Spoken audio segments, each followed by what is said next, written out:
अच्छा जी, एक लास्ट आपका ये है जी कॉन्सेप्ट, रियलाइजेशन कॉन्सेप्ट।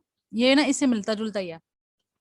इसमें वो क्या कह रहे हैं कि revenue should be recognised at the time when goods are sold और सर्विसेज रेंडर्ड। ये बिल्कुल ऐसी है जैसे आप लोगों ने कहा था कि जब क्रेडिटर्स को हम जब हम चीजें सेल करें ऑन अकाउंट, तो हम ये क्यों लिखते हैं कि जी हमारी जो इनकम जनरेट हुई है, हालांकि हमारी तो नहीं हुई होती, हमने तो अभी उनसे पैसे लेने होते हैं। तो अब यहाँ पर ये बात समझ आ गई, रियलाइज आपने रेवेन्यू को या इनकम को तभी करना है जब आपकी गुड्स जो है वो सेल की जा रही है।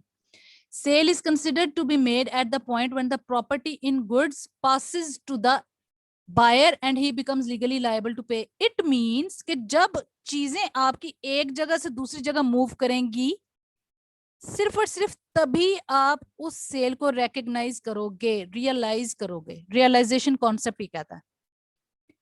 एग्जाम्पल में बता रहे हैं, मिस्टर ए ने प्लेस किया ऑर्डर मिस्टर बी को for supply of certain goods.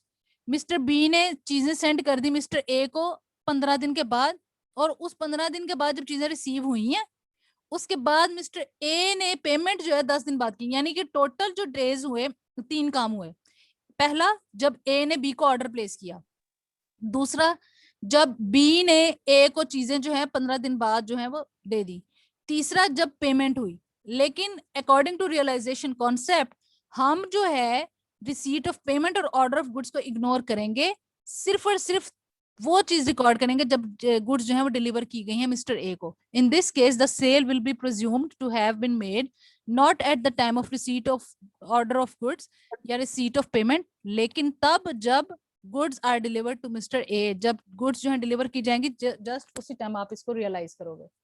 बात समझ आई ये वाली? यस चीजें मूव करने की इंपॉर्टेंस है, पैसा मूव करने की नहीं है। क्योंकि जो पैसा है फिर वो हम उसको क्रेडिटर के अकाउंट में या डेटर के अकाउंट में डाल देते हैं और वहां से देखते हैं कि जी पैसा कब मिलेगा और कब नहीं। ये थे जी आपके gaps, generally accepted accounting principles. और ये बेसिकली जो अकाउंटिंग प्रिंसिपल्स होते हैं हर कंट्री के अंदर ना डिफरेंट फॉलो किया जा रहा है। जैसे IFRS है, पाकिस्तान में ICAP है जो अकाउंटिंग प्रिंसिपल्स बनाता है। तो उनकी जो बेसिस है ना वो यही होती है, मिलती जुलती। इन्होंने अपने अपने अकाउंटिंग स्टैंडर्ड्स बनाए होते हैं, तो वो बेसिस यही चीजें होती हैं। इन्हीं बेसिस के ऊपर जो है अकाउंटिंग स्टैंडर्ड्स जो है वो डिफरेंट तरह के बने होते हैं।